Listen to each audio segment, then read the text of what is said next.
Hi, this is Dr. Bragg from the Spine Orthopedic Pain Center with a tip for a pain-free Friday. Today, I'm going to talk about carpal tunnel syndrome.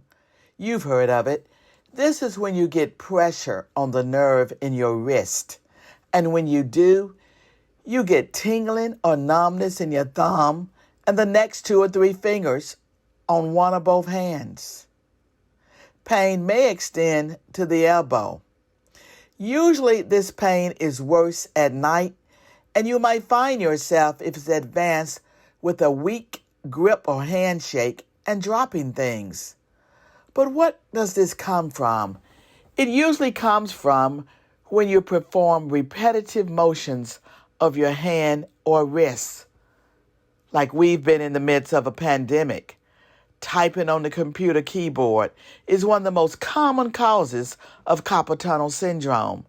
But other causes could include sewing, driving, assembly line work, painting, writing, and using hand tools, such as tools that vibrate. Or you might play sports like racquetball or handball. And sometimes musicians also suffer from carpal tunnel syndrome. We can diagnose this by hearing what you tell us, that you have the numbness and tingling in the thumb and the next 2 fingers. Or we can do what we call a nerve conduction study to tell if you have slowing of your nerve across your wrist. These are things that a doctor can do. Sometimes x-rays are done to make sure you don't have arthritis in the wrist.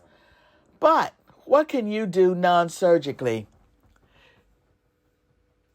Get a split keyboard, get some typing pads, or wear a wrist splint at night. But make sure you're sitting right at your desk when you're doing the typing. So why don't you Google ergonomic aids that you can use to help you with carpal tunnel? But simply, taking simple and frequent breaks when typing may stop the numbness and tingling. Try these simple things, and then if they don't work, call your doctor.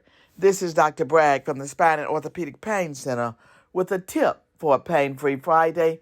Please sign up for my YouTube below, and I'll be back again, next Friday with another tip for a pain-free Friday.